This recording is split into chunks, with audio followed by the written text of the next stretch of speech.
todos los días, y no sé si os sorprende o no, todos los días hay alguien que está intentando manipularnos.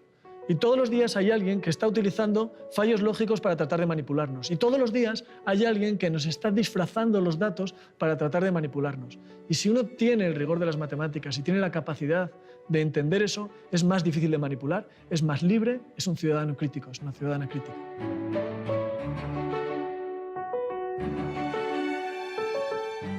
Las matemáticas son un instrumento poderosísimo para ejercer la ciudadanía de una forma crítica. O sea, para ejercer la libertad como ciudadanos necesitamos las matemáticas. Y eso uno dice, ay, me está sonando un poquito raro eso, ¿no? No, pero es verdad que cuanto uno más es capaz de analizar con rigor las situaciones, de tener ese rigor que te aportan las matemáticas, ese aislamiento de los problemas, uno es más difícil de engañar. Y también si sabe interpretar los datos, y también si sabe interpretar los argumentos, y ahí está la lógica, ahí está la estadística. Son el lenguaje de la ciencia, esto se lo debemos a Descartes, como decimos nosotros, ¿no? Descartes. Toda aquella persona que vaya a estudiar con un método científico cualquier cosa, y cuando hablo de ciencias no hablo solamente de biología, de física, hablo también del método científico en historia, en sociología, en todas las humanidades. Va a necesitar estadística o va a necesitar modelización. Las matemáticas están ahí presentes en cualquier acercamiento científico a cualquier disciplina. Luego hay otra cosa, y es muy curioso, que Platón decía que enseñan tantas horas de matemáticas porque las matemáticas nos ayudan a buscar el bien. A través de la verdad buscar el bien. Pese a que esto no está de moda hablar así, de alguna forma, también las matemáticas nos meten en eso, ¿no? El salir de uno mismo, el salir de los condicionantes que tenemos para buscar otras cosas que están un pelín más allá. Que las matemáticas están detrás de todo lo que hacemos en este mundo científico y tecnológico, detrás de todo. Durante mucho tiempo asociamos una única frase que unía fútbol y matemática, ¿no? Decía, matemáticamente tenemos chance. Y en esta semana celeste, donde estamos pendientes de lo que va pasando en el fútbol, en la Copa América, estamos también tratando de pintar de celeste las matemáticas o de ponerle números a esas cosas que consideramos muy trascendentales como un resultado. Uruguay acaba de hacer un golazo en matemática al juntar potencialidades, esfuerzos, capacidades con uno de los grandes centros globales de producción de conocimiento como es Francia. Bueno, vamos a estar contándoles aquí en Sobre Ciencia en un rato qué es lo que se puso en marcha, que si bien ya tiene un tiempo, ahora ha tenido un impulso muy grande y nos va a facilitar esto que decía el divulgador español, ¿no? Eduardo Sáenz de Cabezón, apropiarnos un poquito más de las matemáticas porque a través del conocimiento también pasan buenas cosas, se puede hacer el bien. Arrancamos Sobre Ciencia con las principales noticias científicas de la semana.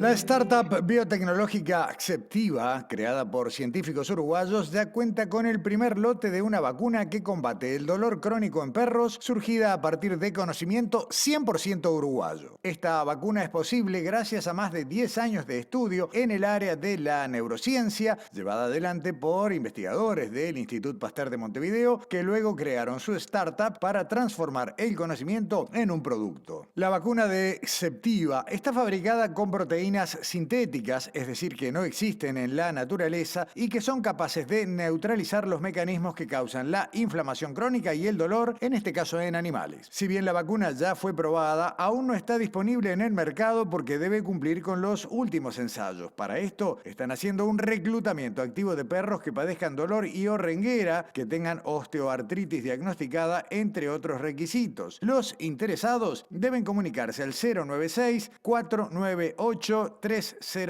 o escribir el correo electrónico ensayodolor@gmail.com. La Facultad de Psicología invita a participar en un estudio científico sobre los factores que moldean la puntualidad. La encuesta se realiza de manera remota y pueden participar personas mayores de 18 años. Quienes participen deberán responder primero a un cuestionario donde se incluyen preguntas sobre los rasgos de personalidad. Esta parte lleva unos 30 minutos. Luego hay un segundo cuestionario con preguntas vinculadas a eventos o actividades específicas que insume otros 30 minutos. Todos los datos aportados permanecerán anónimos. anónimos. Por más información, comunicarse a través de la cuenta de Instagram que figura en pantalla y que pertenece al grupo de investigación Mente, Acción y Lenguaje de Facultad de Psicología. Los primeros 4 seres humanos que viajaron a Marte regresaron a la Tierra después de 378 días. Por supuesto que se trató de un viaje ficticio que respondió a un simulacro organizado por la NASA con el fin de evaluar qué podría pasar en un viaje al planeta rojo. La tripulación del proyecto llamado Chapea estaba formada por 2 hombres y 2 mujeres que pasaron poco más de un año en un espacio de 160 metros cuadrados sin ventanas, creado con impresión en 3D. Allí había un televisor, computadoras y una estación médica. Vivieron y tuvieron que cultivar sus propios alimentos y hacer las reparaciones necesarias con los insumos que tenían. Mientras duró el experimento, pudieron comunicarse con sus familias y amigos, pero solo en el tiempo de Marte, lo que significa que enviar un mensaje de texto solía tardar unos 22 minutos. Los 4 participantes de esta primera misión tripulada son todos científicos, pero no son astronautas entrenados, sino que fueron seleccionados en un llamado abierto de la NASA. Los seleccionados fueron una bióloga, un ingeniero industrial, un médico y una microbióloga. Esta vez, los experimentos con la primera tripulación se centraron en la nutrición y en la salud, pero hay previstos otros 2 simulacros más para evaluar otras variables. El Ministerio de Salud Pública informó sobre un caso de rabia animal en un gato doméstico en Salto, lo que supone una alerta porque en el país el virus de esta enfermedad se registra desde hace décadas solo en murciélago. En Uruguay, el último caso de rabia en perros ocurrió en 1983 en el departamento de Rocha y hay que retroceder hasta 1966 para el último caso de rabia humana. Ahora, el caso registrado en un gato supone la alerta por la transmisión de la enfermedad a otras especies, por lo que las autoridades señalan que es necesario prestar atención y reforzar las medidas preventivas. La información oficial destacó que es importante comprender que la rabia no es una enfermedad del pasado, que su evolución en humanos puede ser letal y que es necesario vacunar a nuestras mascotas para prevenir contagios. Además, se refuerza la recomendación de que ante mordeduras y arañazos de animales se debe consultar de inmediato al médico para descartar la presencia del virus.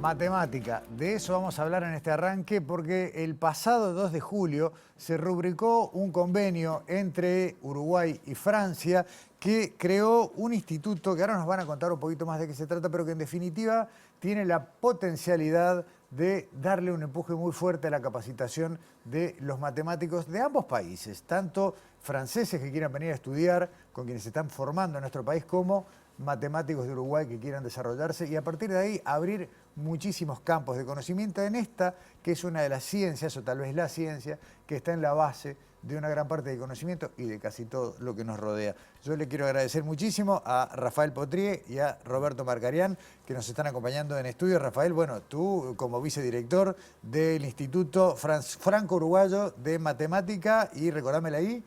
Y sus interacciones. Sus interacciones, exacto.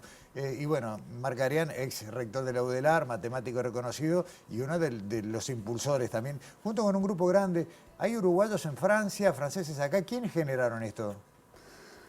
Generar básicamente tiene 2 nombres, uno vivo que debería estar acá en realidad, Claude Civils, y el otro Mario Shevor, que falleció hace unos años, joven, relativamente joven, que estuvieron atrás de todas estas iniciativas de consolidar la relación matemática entre Francia y Uruguay, que es una relación que viene de lejos. Hay 2 grandes matemáticos uruguayos que se doctoraron en Francia con grandes figuras de la matemática francesa, uno de ellos Medella Fils, René Thom, Sebastiani se llama el uruguayo que ahora está en Porto Alegre jubilado, Mario Shevor es el otro, con Jean-Pierre Cahn, un probabilista de primer nivel, y las relaciones de cercanía que se relacionan incluso con el periodo de la dictadura, porque el apoyo que dio las matemáticas francesas de primer nivel a los perseguidos matemáticos y pues, de otras áreas fue muy grande, y estos nombres que he dicho son gente que colaboró, y me parece que la relación, este fenómeno promovido por Mario y por Claude, se consolida a través de un proceso que tiene mucha continuidad y que ahora llega a que haya gente joven como él destacado matemático también, porque no me gusta que me dejen a mí solo con esto. Es cierto.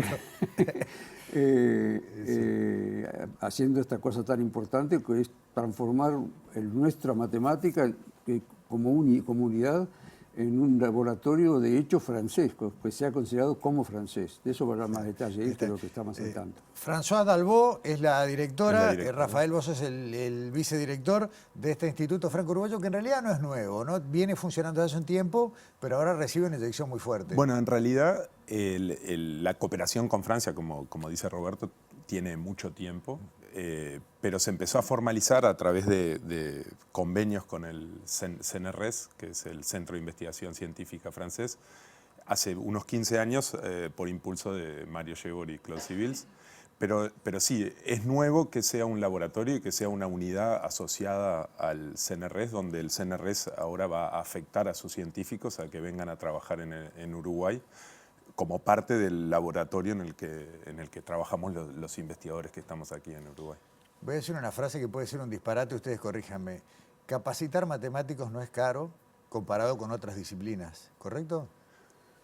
Bueno, Hace falta menos equipo, menos sí. máquina. No, los experimentos son baratos, si se quiere. Claro. Pero los recursos humanos no son tan baratos en general. O sea, tienen un costo y es importante cuidarlos también. Claro, pero el beneficio que viene atrás de tener una masa, y se me perdona la expresión, de expertos matemáticos, tiene una vuelta relación-calidad-precio gigantesca. Sí, yo comentaba, no con él, porque él estaba en lugares más de importancia, siendo subdirector, que los 100.000 euros que va a poner Francia para el primer periodo en este asunto, si uno piensa en otra ciencia, no es nada. Es un aparato, un aparatito, diría yo. Claro. Y sin embargo, para nosotros es mucho dinero, eso es verdad. Claude Civils, en un artículo que escribió, la voy a leer porque es una frase de un embajador de Francia, pero rápido, dice, ustedes los matemáticos, palabras de un embajador de Francia, dichas a Claude Civils, ustedes los matemáticos son increíbles, me dan excelentes noticias y no me piden nada. Deben asumir el nivel de excelencia que es el suyo, atestiguado por el CNRS. No solo deben informar a las universidades y facultades, sino también pedirles un apoyo financiero directo y significativo. Este embajador le resumió a Claude de una manera muy clara que el hecho de que somos baratos. Simultáneamente es cierto lo que dice Rafael, que los recursos humanos son caros, llevan años de producción. Producir en matemática es un proceso lento. Hay muchos matemáticos uruguayos insignes que tienen producción chica, incluso diría yo, pero crucial. Hay otros, sabemos otros que producimos bastante más, pero la producción no se mide por la cantidad, sino que se mide por la calidad. Y por suerte, en Uruguay tenemos una escuela muy buena, que creo que es muy bien reconocida por la CNRS en estas etapas en las que estamos ahora en plena navegación, digamos. Y bueno, también es importante la creación de redes, y esas redes tienen, o sea, si bien por supuesto es mucho más barato y con poco dinero se puede conseguir mucho, y es un poco lo que decía Roberto, es muy importante la generación de redes y la interacción entre comunidades diferentes, porque al final la matemática, siendo algo relativamente universal, para poder participar de la discusión global de cuáles son los temas importantes y cómo se maneja la agenda científica, es importante tener conexiones y redes, y es en eso que un laboratorio como esto nos da una presencia internacional importante. Sí, yo agregaría, perdón, a eso que está perfecto, el hecho de que por suerte tenemos escuela buena en cuanto a formar redes de buen nivel. Nosotros no nos hemos rodeado de tratar de meternos por aquí en un lugar cercano, yo qué sé, sino prácticamente todas las relaciones que tenemos de matemática son de un nivel de excelencia en el mundo, y creo que esa tradición que viene de antiguo, yo que sé, de Massera y la guardia de todos nosotros, se ha extendido perfectamente a la gente más joven, de la cual Rafael es un muy buen representante, y una cantidad muy grande de otros matemáticos, donde efectivamente la búsqueda de colaboraciones con equipos importantes está en la cabeza de todos. Hoy, en este estado de evolución tecnológica a escala planetaria, ¿cuáles son los temas por resolver para la matemática y por qué es importante para Uruguay meterse en esa conversación, participar de esa charla? Bueno, quizás un poco lo que mencionaban en la previa Eduardo Sáenz de Cabezón. el lenguaje de la matemática como lenguaje en sí nos aporta nuevos puntos de vista y nuevas formas de entender y de vincularnos con la realidad, como cualquier idioma. Es un idioma capaz que más costoso de aprender, pero una vez que lo aprendemos nos permite cuestionar y entender los procesos científicos en general de una forma mucho más cercana y crítica, y poder ser capaces de obtener retorno de esos avances tecnológicos. No, y después están las cosas que son menos visibles pero de fuerte impacto, que es el contenido de la matemática fuerte en prácticamente toda la tecnología, la de todos los tiempos, pero en particular las que utilizamos en el día a día ahora, desde las transacciones bancarias, el ocultar la información a través de la criptografía, que se relaciona con cantidad de ramas de la matemática, porque uno piensa en eso y piensa en una o dos, pero después empieza a rastrear y llega a la geometría algebraica y a cosas raras que uno jamás imaginaría que podría estar vinculada a eso, y están. Sí, creo que a veces no es muy entendido que las tecnologías modernas usan matemática relativamente reciente y avanzada, que todavía estamos tratando de entender. Resolver, a veces aparece como una curiosidad, bueno, en tal lado un matemático o una matemática resolvió un teorema que hace 200 años estaba, no, estoy citando algo Sí, que... y lo interesante es que eso después tal vez tenga una aplicación práctica con el desarrollo correspondiente en algo que termina siendo cotidiano. Sí, pero quizás es bueno pensar que esos problemas y eso, funcionan más como un mecanismo de entender nuestro progreso y como desafíos al entendimiento, y entonces esos hitos científicos tienen que ver más con el hecho de que nos damos cuenta de que el progreso que hicimos vale. Al final, un resultado en sí no es lo que determina, sino el avance en su conjunto, lo que nos permite justamente entender mejor los procesos científicos y tecnológicos. Y sí, siempre intentamos asignar goleadores o cosas por el estilo, pero creo que es más una cuestión general de lenguaje y de avance científico. La preocupación por la formación inicial de matemática que trajiste a colación es un tema que nosotros encaramos, yo creo que insuficientemente, pero que deberemos pensar más, y que los avances recientes en el conocimiento de cómo la mente humana se organiza para hacer matemática, la inicial por lo menos, es un problema que debemos aportar, porque es clarísimo que, como se observa ver muy claramente, en la forma de pensar de la gente, en tener apertura, capacidad crítica, diría yo, el aceptar errores, es una cantidad de ingredientes que nosotros tenemos incluidos en nuestro modo de pensar. Es bueno que se divulguen porque le va a hacer bien a la humanidad que se haga eso. Nosotros tenemos en el ámbito de la Universidad de la República dos grandes polos de matemática. Uno, el Centro de Matemática, que funciona en Facultad de Ciencias, y el Instituto de Matemática Rafael Laguardia, que funciona en el ámbito de Facultad de Ingeniería. La historia de por qué hay dos tiene que ver con la creación de Facultad de Ciencias. Igual ahora valdría decir que hay más, y hay varios más. Incluso dentro de la universidad se están generando nuevos polos, y es algo bienvenido. O sea, ¿eso está bien? ¿Qué? ¿Eso está bien? ¿Es bueno que haya, o sería mejor que estuvieran todos en un solo ámbito? Bueno, o sea, yo creo que en cierto modo estamos todos en un solo ámbito, o sea, funcionamos como comunidad con el paraguas del PDCIO, claro, y realmente tenemos una interacción muy cercana. Después, cómo es el funcionamiento dentro de la universidad, eso puede tener cosas positivas o negativas cada uno, pero lo que sí es importante, y en parte de lo que dice Roberto también, hay funciones que no estamos siendo capaces de empujar suficientemente, pero quizás eso tiene que ver con la falta de volumen, y generar nuevos espacios es muy importante para nosotros.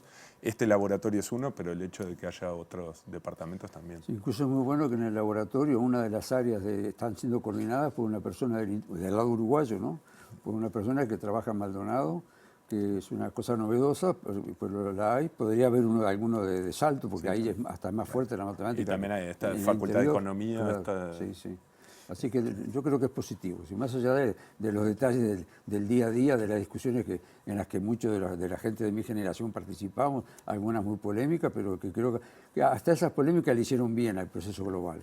Bien, en los últimos minutos, y para volver al motivo de esta invitación, que es el Instituto Franco-Uruguayo, ¿cuáles van a ser sus puntos fuertes de acción y por dónde se está arrancando ahora que ella tiene este estado consolidado? Bueno, Ya teníamos un funcionamiento a través de financiar misiones en ambas direcciones. Fue interesante que el director del CNRS, cuando vino, mencionó que de las 60 misiones anuales que hacen investigadores franceses hacia Uruguay, casi la mitad de esas tienen que ver con matemática. O sea, ya es una interacción sumamente grande, y también en términos de codirecciones de posgrados. Ahora queremos fortalecer la instalación de algunos matemáticos franceses que vengan acá a ayudarnos a ese volumen que tanto nos falta, y también fortalecer los vínculos a nivel de estudiantes para también renovar las redes de colaboración. Está bien. Esto está orientado fundamentalmente a potenciar las capacidades de quienes ya tienen un título de grado, ¿no? O sea, o aún se puede aspirar a un beneficio de quien está haciendo una carrera de grado en matemática. El beneficio se siente desde el momento de que la investigación derrama en el sentido de que la gente que los va a formar está más formada, pero también la gente que está haciendo un grado va a poder aspirar a luego hacer intercambios académicos con Francia u otros países, que esto también nos abre esas puertas. Pero para responder con precisión, efectivamente la enseñanza de grado no está incluida entre los ingredientes fundamentales de esto. La de posgrado sí, yo creo que a todos los niveles, tanto de maestría como de doctorado, especialmente doctorado, y la investigación a todos los niveles, y en muchísimas áreas, ¿no? Que tengamos un buen ida y vuelta, que tengamos más matemática en este programa, que asumo también como un debe. Queremos que vuelvan. Mencionaron al pasar a Claude Civils, que es un uruguayo que está radicado en Francia, que es otro de los grandes hacedores de este instituto, y bueno, no nos dieron la fecha para que nos acompañen en estudios, pero en su próxima visita en Uruguay seguramente lo tendremos.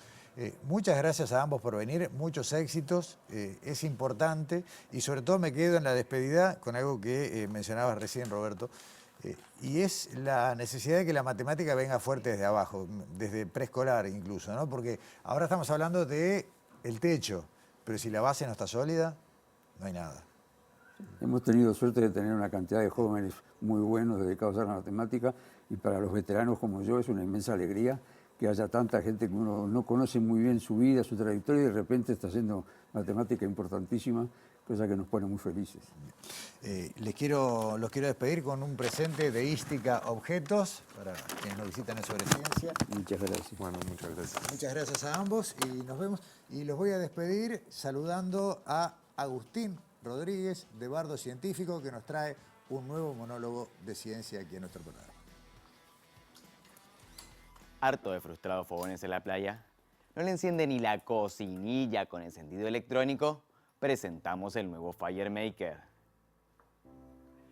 Con el FireMaker usted podrá realizar una reacción de combustión donde más lo necesite, con el menor esfuerzo posible. Desde que uso el FireMaker, tengo tiempo para cuidar mi figura. Hace 2 semanas que tengo el FireMaker y estoy que ardo.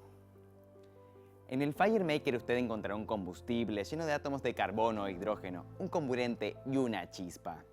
Gracias a su tecnología atómica de última generación, el combustible se combinará con el comburente, liberando así toda su energía como calor y luz.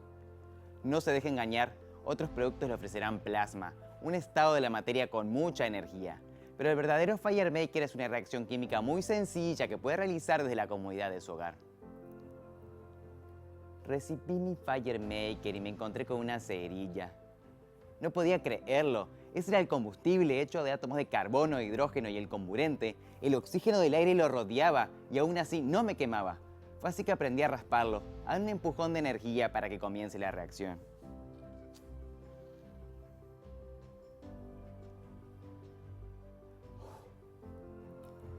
Llame ya al número que aparece en su pantalla y reciba el FireMaker con el novedoso manual Fire Extinguisher de regalo. En el manual Fire Extinguisher usted encontrará 3 sencillos modos de apagar su fuego, quitando cualquiera de los 3 ingredientes.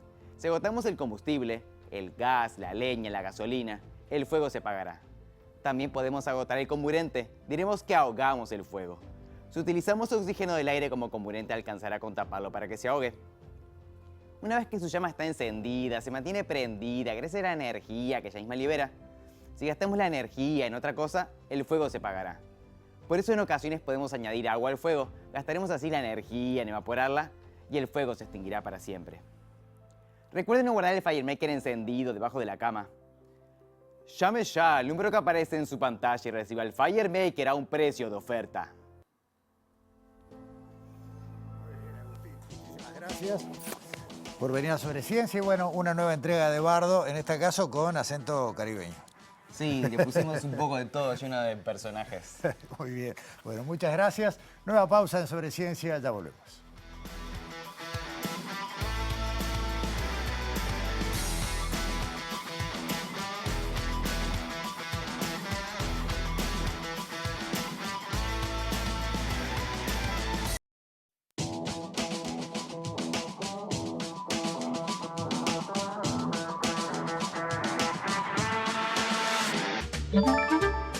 Presenta FENAPES. Hagamos un trato por la educación pública. Vamos a hablar de sobrepeso en perros, sí, sobrepeso en perros, porque desde que mimamos tanto a las mascotas, este nuevo hábito que tenemos, donde cada vez son más integrantes del hogar, le estamos traspasando enfermedades o problemas que son de la conducta humana a los animales que estamos criando, y esto ya es objeto de investigación. Alexandra Perrone, ¿cómo andas? ¿Cómo estás, Gustavo? Muy bien. Bueno, dijiste bastantes cosas de lo que yo iba a decir, pero... Nunca diría todo lo que vos tenés para decir, solo un poquito. No, es una investigación de la Facultad de Veterinaria, justamente por eso que vos decís, porque arrojar luz y conocimiento científico a los marcadores biológicos y lo que ocurre biológicamente en la obesidad en perros podría justamente ayudar a la medicina veterinaria también y también la humana, ¿no? Porque convivimos con ellos y justamente porque ellos adquieren hábitos, son el reflejo de los hábitos que nosotros le damos de estar con ellos todo el tiempo, ¿no? Bueno, entrevistamos nosotros a Adrián Carzoli, que es veterinario del Laboratorio de Análisis Clínico de la Facultad de Veterinaria de la UDELAR, que nos decía justamente esta importancia de estudiar el sobrepeso y la obesidad en perros, ¿no? Y nos cuenta, en esta primera parte del informe, nos define qué es la obesidad y también nos cuenta cómo podemos detectar que nuestro perro está teniendo sobrepeso. Y nos da unos tips. Lo vemos.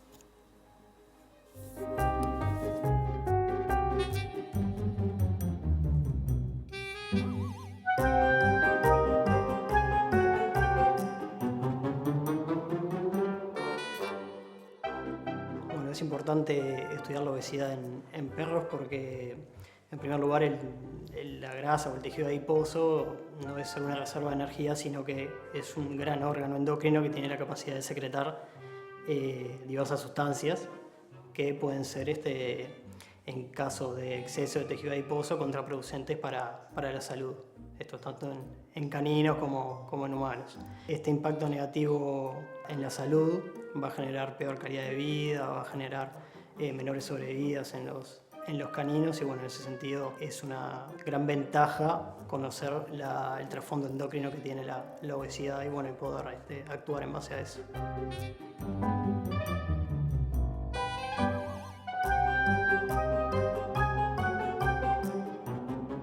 Si vamos a una medición objetiva, un perro se considera que tiene sobrepeso cuando entre el 20 y el 40% del componente corporal está compuesto por tejido adiposo y se considera obesidad, sería otro grado ya un poco más, cuando hay más del 40% de tejido adiposo, el componente total es corporal.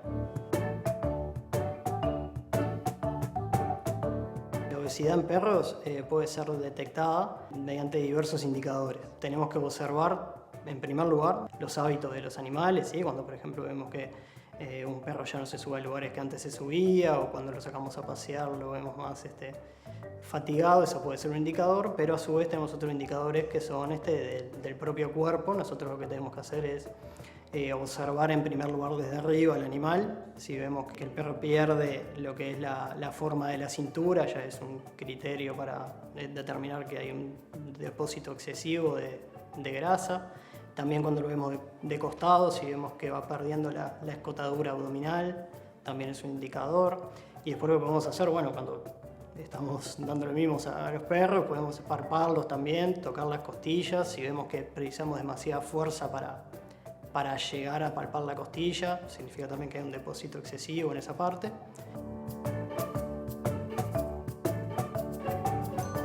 Aparte de la palpación de las costillas, lo que podemos observar es en la zona del cuello o en la zona lumbar, en las caderas, también los depósitos de grasa. Si vemos que con respecto obviamente al pasado en esas zonas hay depósitos excesivos, también es un indicador. O sea que esos serían puntos que se pueden evaluar en casa para la obesidad canina.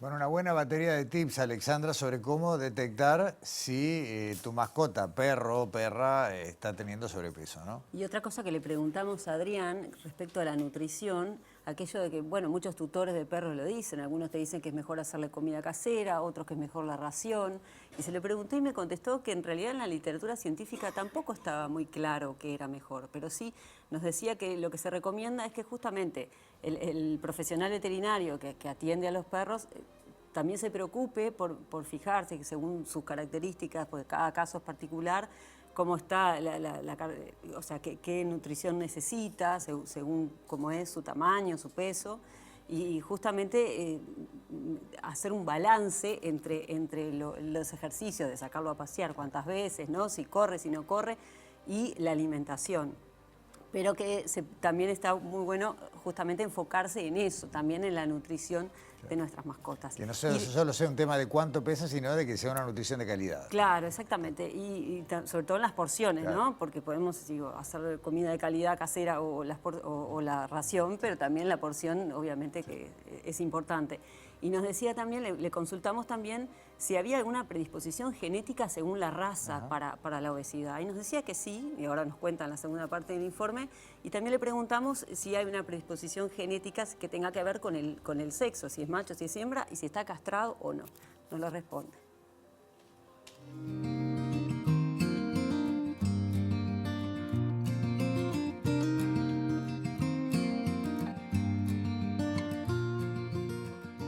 En perros existen diversos grados de obesidad y también diversos tipos de obesidad.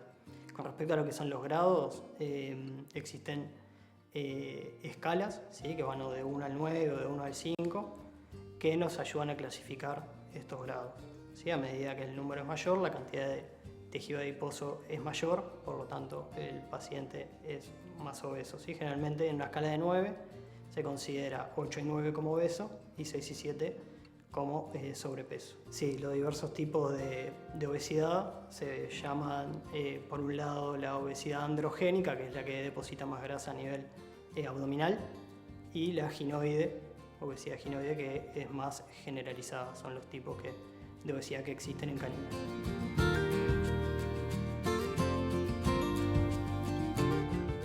Existen razas de perros propensas al sobrepeso y la obesidad, ¿sí? Principalmente el labrador, el beagle, el dachshund, que es el perro salchicha, y bueno, también el pug, el dálmata, son razas que son predispuestas a padecer sobrepeso y obesidad. La predisposición genética de la obesidad en perros viene ligada a la raza. Lo que más está estudiado es en el labrador. Está descrito una alteración genética que tiene que ver con la vía de señalización de la inhibición del apetito. Estas razas tienen la inhibición del apetito truncada, entonces, bueno, en ese sentido tienden a comer más y a ganar más peso. Está descrito principalmente en el labrador, pero bueno, hay otros trabajos hoy en día que están estudiando también estas alteraciones genéticas en otras razas de caninos. El sexo con respecto a la obesidad canina es algo que también está controvertido. Hay trabajos que dicen que las hembras padecen más obesidad que los machos, sin embargo hay otros que no. ¿Sí? Lo que sí está descrito es que las hembras que están castradas tienen mayor predisposición a padecer sobrepeso y obesidad canina que el resto de las categorías, ya sean machos castrados, hembras o machos. ¿Sí? Se le atribuye esta predisposición a lo que es la disminución de las necesidades calóricas, porque bueno, sacamos lo que es una gran función del organismo, entonces una vez que se castra habría que adaptar también la ingesta a lo que es los nuevos requerimientos y a su vez, bueno, al descenso de los estrógenos, que tiene la capacidad también de inhibir el apetito a nivel hipotalámico. Entonces, bueno, si sacamos estos estrógenos también pasa un poco lo mismo, tienden a comer un poquito más, pero bueno, siempre hay que adaptarlo a los nuevos requerimientos.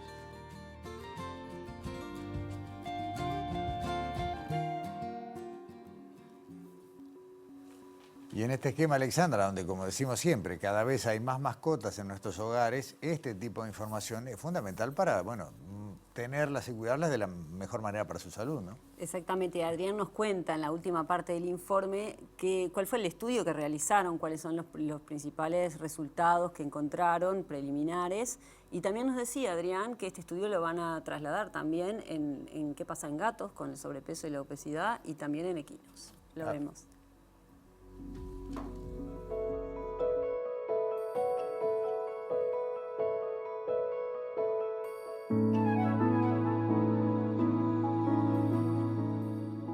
El sobrepeso y la obesidad en caninos, como se sabe que acarrea muchas alteraciones a nivel de la salud, ¿sí? No es tan similar a lo que es el humano, si bien tiene puntos en común.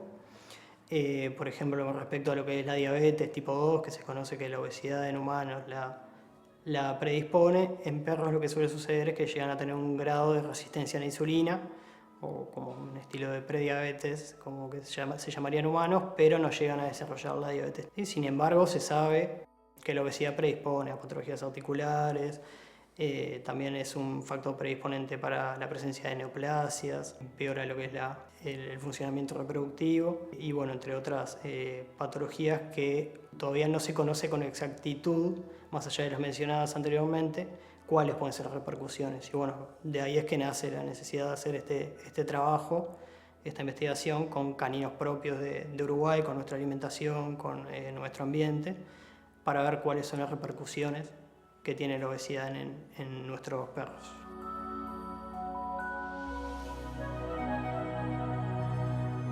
Los animales que nosotros reclutamos para este trabajo tenían que ser sanos, ¿sí? Por lo tanto, lo que hicimos fue hablar con los tutores conocidos, hablar con clínicas veterinarias también conocidas que tenían, por ejemplo, los animales en sus planes de vacunación. Ya a partir de eso podíamos ir incorporándolos al trabajo. La idea es que fuesen pacientes que tienen sobrepeso o obesidad, pero que no tienen ninguna otra patología aparte de eso, para poder realmente evaluar el efecto del sobrepeso y la obesidad únicamente.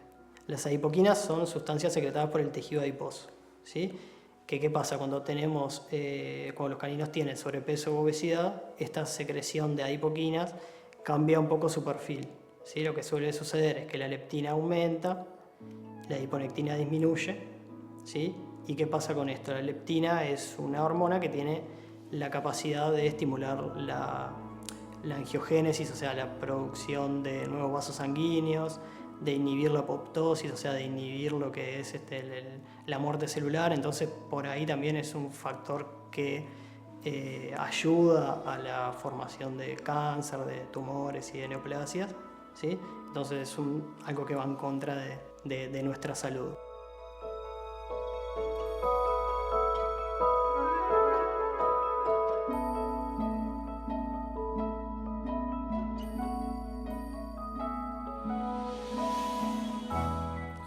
Y en este programa tenemos la capacidad de pasar de un tema a otro muy distantes entre sí a priori, pero uniéndolos a través del conocimiento de la ciencia.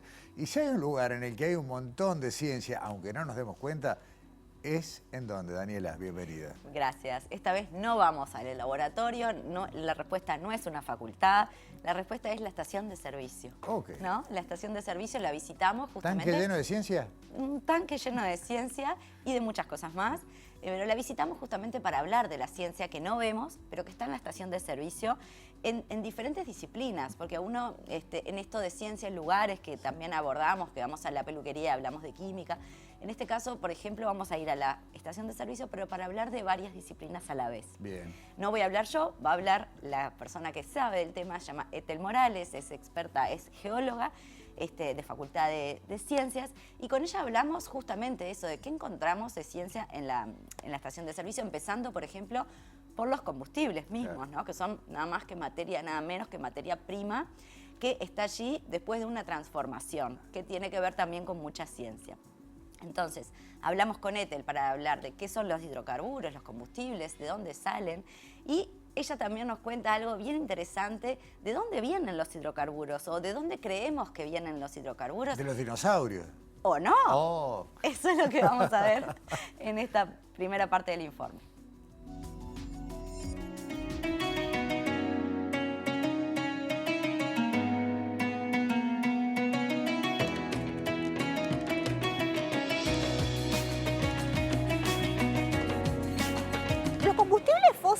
son materia orgánica transformada a lo largo del tiempo geológico.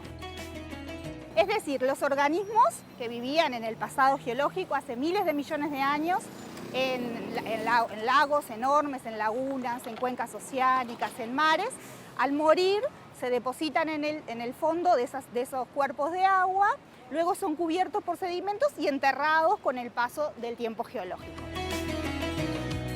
Entonces esa materia orgánica se va transformando y genera los hidrocarburos. Si esos hidrocarburos están líquidos, en estado líquido, en el subsuelo y en la superficie, se llama petróleo. Si esos hidrocarburos están en estado gaseoso, se les llama gas natural. No todo el petróleo que se forma es igual. Las características que va a tener ese petróleo va a depender de la materia orgánica que les dio origen. Entonces, los mejores petróleos, digamos, ¿y qué quiere decir que mejores petróleos? Aquellos que dan mejores rendimientos para generar, por ejemplo, naftas o naftas de mejores calidad, provienen de las algas o de microorganismos muy pequeños. Después, por ejemplo, si tenemos una materia orgánica que tiene más cuerpo, es de un mayor porte, esos generan en general gas. Y por ejemplo, los dinosaurios o otros animales grandes, bueno, no generan hidrocarburos. Primero porque no se encuentran, no están en esos lugares que yo les mencioné recién, les dije lagunas muy enormes, les dije mares, cuencas oceánicas, no aparecen o no son formadores de hidrocarburos. Para que se forme una acumulación de hidrocarburos, tienen que ocurrir un conjunto de elementos y procesos. Una roca madre, es decir, esa roca que tiene un contenido de materia orgánica muy elevado, que con el tiempo, la presión y la temperatura se transforma para generar petróleo. Pero eso no es suficiente, porque ese petróleo que se forma, como tiene menor densidad que el agua, siempre va a moverse hacia arriba, tener un movimiento hacia arriba. Entonces voy a necesitar una roca que lo contenga, que desde que migró lo contenga. Eso es una roca reservorio. Luego voy a necesitar una roca sello, es decir, una roca que tenga muy baja permeabilidad y que no permita que el petróleo siga migrando a superficie. Y luego una trampa, es decir, si todo fuera plano, el petróleo llegaría a esa superficie y quedaría, simplemente se desparramaría, pero yo necesito una acumulación. Entonces necesito una trampa, necesito una configuración geológica especial que me lo entrampe, valga la redundancia. Y finalmente necesito algo que no es menor, que se llama timing, que es que esos procesos se tienen que dar y esos elementos en un determinado orden. Si ese orden no se da, bueno, no tengo una acumulación de hidrocarburos, no la puedo conseguir.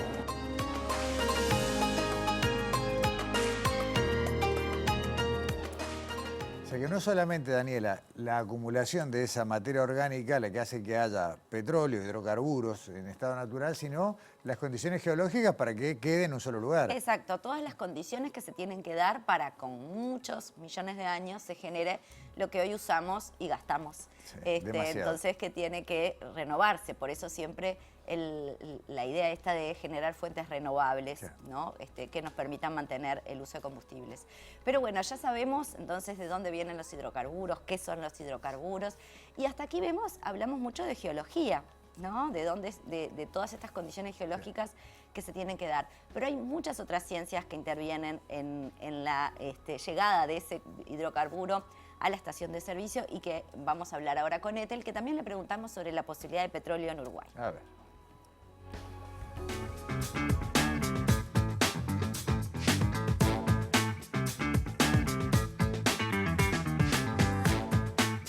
El petróleo se busca a través de diferentes técnicas geológicas. Cuando un geólogo, una compañía petrolera busca petróleo, lo que hace es intentar determinar en un área, tratar de encontrar esos elementos que yo les acabo de nombrar.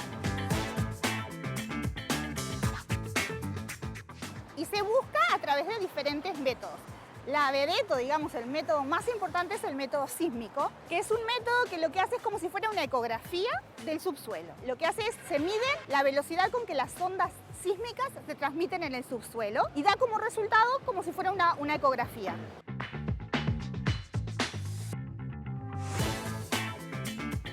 En Uruguay se busca petróleo y en estos momentos muchas áreas de nuestra plataforma continental marítima, que se llama, están en contratos con empresas petroleras para la búsqueda de petróleo. Hasta Hasta el momento Uruguay no tiene ningún descubrimiento de petróleo, pero tenemos posibilidades. ¿Por qué? Porque esas cuencas que están en el mar tienen una génesis igual, similar a las cuencas del margen africano. El margen africano y el margen americano, el nuestro, estuvieron unidos antes de que naciera el Océano Atlántico.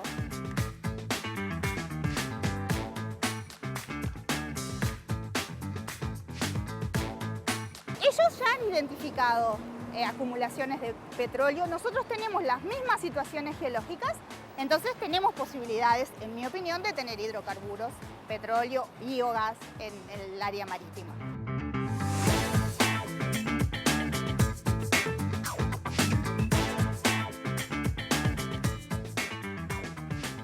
Bien, de paso un toque de actualidad, ¿no? Con la situación actual de prospección en búsqueda de hidrocarburos en territorio uruguayo. Eso mismo, eso, la geología, la ingeniería, todas y otras disciplinas trabajan juntas justamente para, por ejemplo, buscar petróleo, ¿no? Y en Uruguay, que tiene esas condiciones geológicas similares a la costa africana, bueno, uno supondría, desde el punto de vista científico, que podríamos también tener.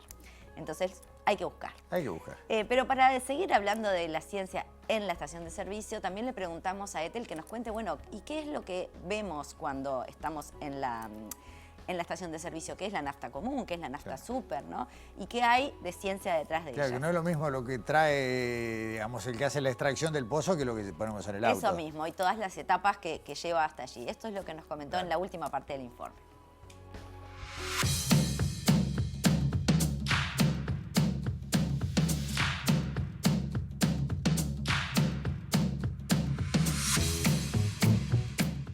Productos que tenemos en una estación de servicio, que es la nafta, el gasoil, los lubricantes, el queroseno, provienen del proceso que se llama refinación del petróleo. ¿Qué es lo que se hace en una refinería? Aunque yo no soy experta en eso es más tarea de los ingenieros químicos que se encargan de eso. En realidad lo que se hace es del petróleo que se transporta desde el lugar en donde estaba y se lleva hasta la refinería, se produce un fraccionamiento, una separación, y se producen transformaciones, se hacen transformaciones químicas para separarlo en diferentes componentes que tienen distintos fines comerciales y de ponerlo en superficie. Los petróleos, como se forman a partir de materia orgánica diversa, entonces, van a tener diferentes características. Una de sus características más importantes o de sus propiedades más importantes es la viscosidad y la densidad. Menos viscosos y los menos densos tienen mejores características para generar naftas, la nafta premium, por ejemplo, naftas de mejores calidades.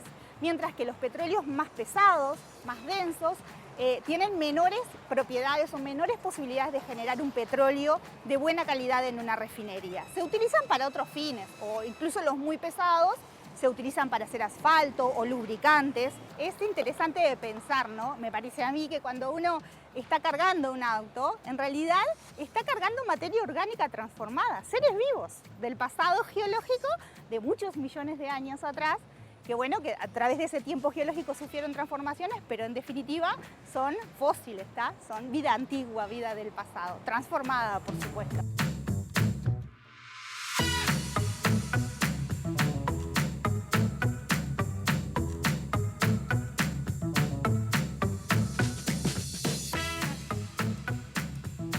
A veces hay cosas que si no las visualizas o no las decís no te das cuenta. Veía esas botellas de 1 litro de distintos tipos de nafta. Con diferentes colores. Con diferentes colores, pero pensar que ese litro alcanza para mover un auto con gente adentro durante 10 kilómetros y a veces más. Ahí está ¿Cómo hay ciencia también. Claro, cuánta energía contenida Exacto. en este caso ya un producto, ¿no? Evolucionado a partir de Exactamente, del petróleo. esa es también ahí donde está la ciencia. Entonces, bueno, con este tipo de informes lo que buscamos es justamente eso, que ir a lugares donde frecuentamos ya no sea lo mismo, que ya ahora la próxima vez que vayamos a la estación de servicio nos demos cuenta de toda la ciencia que nos rodea y que no vemos, que es antes, durante y después de que recibimos ese combustible y que nos acordemos entonces que estamos cargando en nuestro tanque de combustible millones o miles de millones de años de historia geológica en nuestros autos. Gracias, Daniela. Nueva pausa en Sobre Ciencia. A la vuelta otra vez cambiamos muchísimo de tema. Vamos a hablar de investigaciones de Facultad de Psicología y del Instituto Clemente Estable que tienen que ver con el trastorno de la depresión. Ya volvemos. Presentó FENAPES. Hagamos un trato por la educación pública.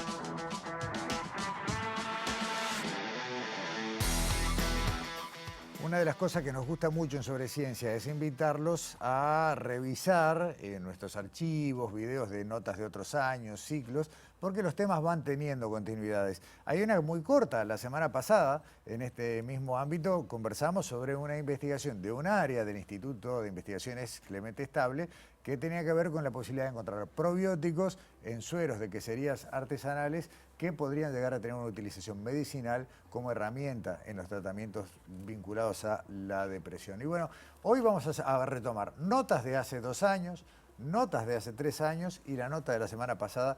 Vamos a volver a hablar de depresión, pero desde otros ángulos. Le agradecemos muchísimo a Victoria Gradín, del Centro de Investigación Básica en Psicología de Facultad de Psicología de la Universidad de la República, y a la doctora Jessica Urbanavicius, del Instituto Clemente Estable, del Departamento de Neurofarmacología Experimental. Bienvenidas, en tu caso nuevamente. Gracias, Gustavo. A Sobre Ciencia. Muchas gracias. Yo recuerdo cuando conversamos hace 2 años, la última vez contigo, Victoria, que nos anticipabas cómo estaban empezando a trabajar con herramientas, por ejemplo, las ubicadas en el CUDIM, para conocer esa relación que suena un poco rara decirla, pero después es muy fácil de visualizar, entre la mente y el sistema nervioso, ¿no? Esos procesos intangibles, o de alguna manera intangibles, y su soporte físico. Y allí buscar, bueno, qué pasaba en los cuadros depresivos. ¿Cómo anda eso? ¿Cómo andan esas investigaciones? Bien, bien, van marchando con mucho esfuerzo, pero marchando. De repente, para contarle a la audiencia que acerca de qué es lo que hacemos, nosotros tratamos de entender qué es lo que pasa en el cerebro de las personas cuando atraviesan algo como una depresión. Y esto es importante porque la depresión es algo que todavía no se entiende. En general, el cerebro humano es un gran desafío intelectual. ¿Y qué es lo que pasa cuando alguien pasa una depresión, una ansiedad? Todavía se sabe menos. Entonces queremos entender eso. Y para examinar el cerebro en humanos no hay como muchas herramientas, porque hay que tener mucho cuidado de no dañar a las personas. Hay unas pocas posibilidades y una de ellas es la que nosotros usamos, que es la resonancia magnética. Que para eso lo que se utiliza es un equipo de resonancia magnética. Claro. Bueno, un PET no, un PET es diferente. Este es resonancia magnética, exacto. En el PET uno está sometido a radiación, en este no, entonces es mucho menos invasivo, digamos, no es dañino para las personas. Es como los resonadores que hay en los hospitales, pero el que nosotros usamos, el campo magnético es mayor. Es el único resonador de 3 Tesla que hay en el país, el que está en el CUDIM, y es el que nosotros utilizamos. Y si uno ubica una persona en el resonador y la persona hace algo adentro del resonador, juega un juego, por ejemplo un juego de computadora, uno puede ver cómo se activa el cerebro mientras la persona hace esas tareas, esos juegos. Y eso es lo que nosotros hacemos, examinar como si fuera una película, ir siguiendo al cerebro mientras la persona va viviendo experiencias. Y ahí aparece toda la otra dimensión bioquímica, ¿no? En definitiva, que tiene que ver con los procesos que se dan dentro de nuestro sistema nervioso, y una vez que se identifican, cosa como decía Victoria, estamos apenas empezando, trabajar desde, por ejemplo, la detección de sustancias y en definitiva, la farmacia, ¿no? Para ver qué se puede hacer. Exacto. En realidad existe un diálogo permanente entre el tipo de investigaciones que hace Victoria en humanos. Como ella lo dijo, las limitaciones de la investigación con personas es limitada por la disponibilidad de metodologías no invasivas. Entonces hay todo un capítulo de la investigación y de justamente profundizar en esos procesos o en esos mecanismos que se abordan desde la preclínica, que va desde la información que se obtiene de resultados como los que hacen ellos, por ejemplo, en personas con depresión. Hay una región como el núcleo accumbens, que la actividad está disminuida en pacientes. Bueno, ¿cuáles son esos mecanismos en el núcleo accumbens? Y ahí entra la investigación preclínica para ir más en detalle y más en profundidad a desentrañar esos mecanismos que subyacen a esos cambios conductuales que se ven en el humano, y eso, bueno, es un poco lo que nosotros hacemos, ¿no? Y siempre en el terreno de lo desconocido también, porque como decía Victoria, hay cosas que sabemos, pero hay muchas que no, y bueno, y ahí es donde entra la preclínica, y de nuevo, este diálogo permanente que tiene que haber, que es súper importante bueno, las cosas que se obtienen en preclínica, poder testearlas en humanos y viceversa, cosas que se encuentran en humanos, por ahí ir a profundizar en la preclínica. Suena un poco curioso, aunque claramente no es ninguna cosa rara, pensar que algo que asociamos como tan humano, como puede ser un trastorno de tipo depresivo, puede investigarse en animales. Exactamente, eso es como súper interesante. Una cosa que es importante destacar es que las estructuras cerebrales, los tipos de células, las neuronas, las células gliales, los circuitos, o sea, se están altamente conservados en el cerebro de los mamíferos, o sea, en humanos, en animales de experimentación. Entonces uno puede modelar, siempre sabiendo que la depresión, los trastornos de ansiedad son patologías humanas, pero hay aspectos de esa patología que sí se pueden modelar y es esa la forma en la que se puede avanzar en la comprensión de lo que subyace a esos cambios o a los cambios de conducta que aparecen en personas con trastorno psiquiátrico. Y en esto de ir avanzando en la precisión de saber primero en dónde sucede y después qué sucede, y es una simplificación muy gruesa, pero creo que se entiende, como decías recién, bueno, usaron esta estructura existente, este equipamiento del CUDIM, los conocimientos, mucha gente voluntaria creo que se presta a estos estudios. Bastante, sí. ¿Y qué va apareciendo? Y bueno, van apareciendo diversas cosas. Algunos de los resultados más interesantes, o uno que a mí me gustó mucho por lo menos, es que en uno de los experimentos lo que hacíamos era que en la tarea las personas se comparaban con otras. Jugaban un juego de responder preguntas de cultura general, como preguntas trivia. Entonces vos respondías una pregunta y te mostraban cómo te había ido a vos y cómo le había ido a otra persona respondiendo esa misma pregunta.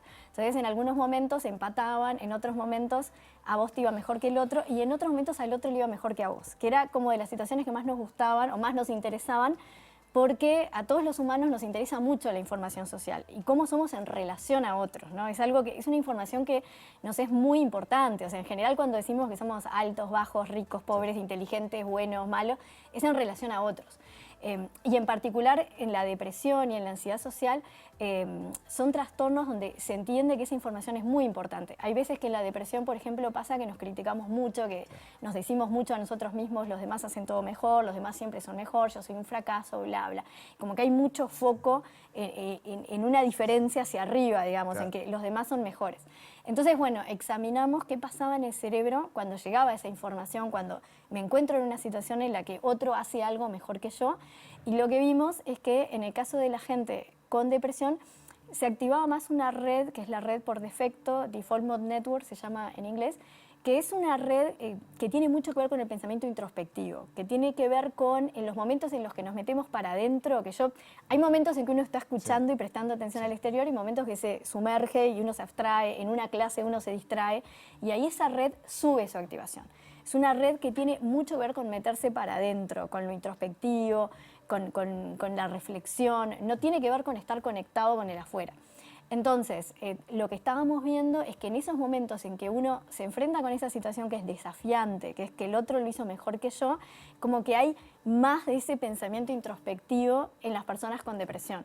Y pensamos que entonces eso nos está hablando de esa rumia que a veces se descarga en las personas con depresión, que es, el otro lo hizo mejor, yo soy el peor, los demás son mejores. Entonces, como que este estudio nos estaría arrimando a encontrar el sustrato neural, digamos, de esos procesos rumiantes, ¿no? de esos diálogos internos que se dan en las personas. Entonces, eso pensamos que es bastante interesante. ¿Y eso cómo se traduce, Jessica, digamos, sabemos cuál es o estamos empezando a saber, o cada vez más cerca de saber, cuáles son las redes que se encienden? ¿No? Pues se usa mucho ese término, se encienden, se apagan distintas áreas del cerebro, porque es lo que nos devuelve el interfase con lo que lo estamos observando. Pero eso equivale a una actividad química. Exacto, eso equivale a cambios en los sistemas de neurotransmisor, que son como estos mensajeros químicos que envían señales entre diferentes regiones.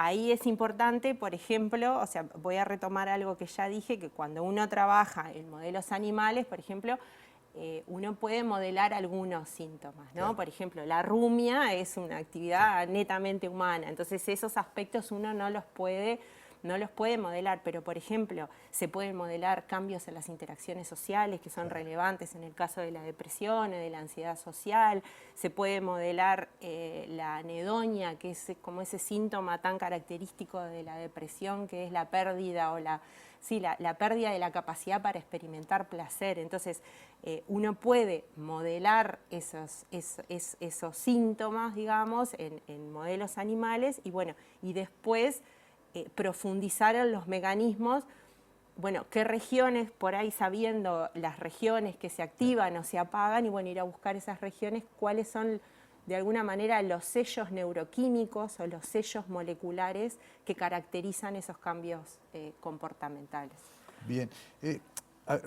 Todas estas investigaciones tienen que ver con el soporte físico que acompaña estos procesos, lo que sucede a nivel neurológico y demás.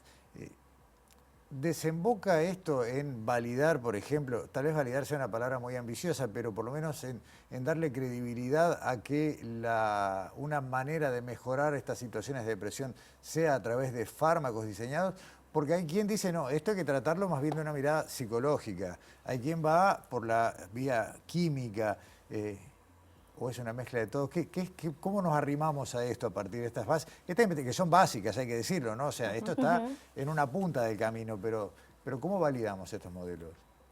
Esa es una pregunta súper interesante, está buenísimo que la hayas hecho, Gustavo. Para empezar, a mí me gustaría como aclarar algunas cosas que, en relación a lo que estamos contando, que es que cuando hablamos del cerebro y cómo reacciona nuestro cerebro, estamos hablando de un cerebro que es permeable, o sea, que permanentemente está atravesado por el ambiente. Quiere decir que lo que está haciendo nuestro cerebro cuando decimos que se activa diferente en personas con depresión versus control, no es que sea algo que necesariamente viene de nacimiento, sino que puede ser la consecuencia de todas las experiencias de vida que vivió la persona. Eso para empezar, que cuando hablamos de cerebro y de que de repente funciona diferente en gente con depresión o con ansiedad social versus alguien que no lo tiene, no es que se esté descartando que eso no viene por consecuencias de vida, porque el cerebro es plástico y permanentemente estamos atravesados por la información del exterior. Y así como las experiencias de vida transforman nuestro cerebro, permanentemente aprendemos, memorizamos cosas, recordamos, la información se va acomodando, una experiencia psicológica también transforma nuestro cerebro. Entonces, cuando nosotros estamos estudiando el cerebro y tratando de entenderlo, digamos, no quiere decir que necesariamente sea modificable por fármacos. Esa es una opción y un camino posible, pero una experiencia de vida, como puede ser un tratamiento psicológico, también lo puede cambiar. E inclusive, por ejemplo, otras actividades como el ejercicio físico o actividades de la vida diaria, de alguna manera también están cambiando toda esa bioquímica. Entonces, de alguna manera, abrir el panorama en eso, que cuando hablamos de biología no es que solo sea fármaco, sino que puede ser un universo de experiencias. De hecho, hay como mucha evidencia que muestra que la conjunción de todos esos abordaje farmacológico, psicoterapéutico, cambios en el estilo de vida, en el sentido de un estilo de vida saludable, entendido como cambios en la alimentación, una alimentación saludable, la práctica de actividad física, ese conjunto de estrategias es mucho más beneficiosa para las personas que si pensamos en una única medida, digamos. Entonces, evidentemente y obviamente están interactuando todas esas cosas y bueno, sería como una estrategia a pensar y a tener en cuenta para el manejo de estos trastornos que son tan complejos y multicausales y multidimensionales. En el último minuto, porque esta charla podría seguir creo que muchas horas, si algo que me queda muy claro es que si esto no se aborda con miradas totalmente interdisciplinarias, los resultados siempre van a ser parciales. Y es muy interesante este diálogo, ¿no? Otra barbaridad, veis, entre el diván y el laboratorio, pero en definitiva es eso, ¿no? Cubrir todos los planos. Nada, la seguimos. Les agradecemos muchísimo que hayan venido. Estos trabajos están avanzando, están continuando y siempre están buscando también gente que quiera ser partícipe de las investigaciones. Sí, siempre, porque bueno, las investigaciones que hacemos nosotros es en humanos, entonces siempre necesitamos de voluntarias, voluntarios que que quieran participar. Ahora tenemos algunas investigaciones, regalamos una entrada de cine a los que vengan. Intensamente. Es una película muy adecuada. Es una entrada de cine que pueden elegir, que quiera ver. Pero bueno, sí, la verdad que eso siempre se necesita. Está bien. El Centro de Investigaciones, el CIPSI, ¿cómo era la página web? Si ponen CIPSI les salta, es en Facultad de Psicología. CIBPSI. Exacto, ahí está. exacto. Perfecto. Y en el Clemente no llevemos gente porque las investigaciones son con modelos animales. Clemente, por ahora no. Por ahora no. Bueno, Virginia, Jessica, muchas gracias por acompañarnos en Sobre Ciencia. Esta entrevista se pone en pausa ahora y sigue más adelante como corresponde. Bueno, muchas gracias, Gustavo. Hasta pronto. Cerramos nuestro programa de hoy y los esperamos acá la semana que viene.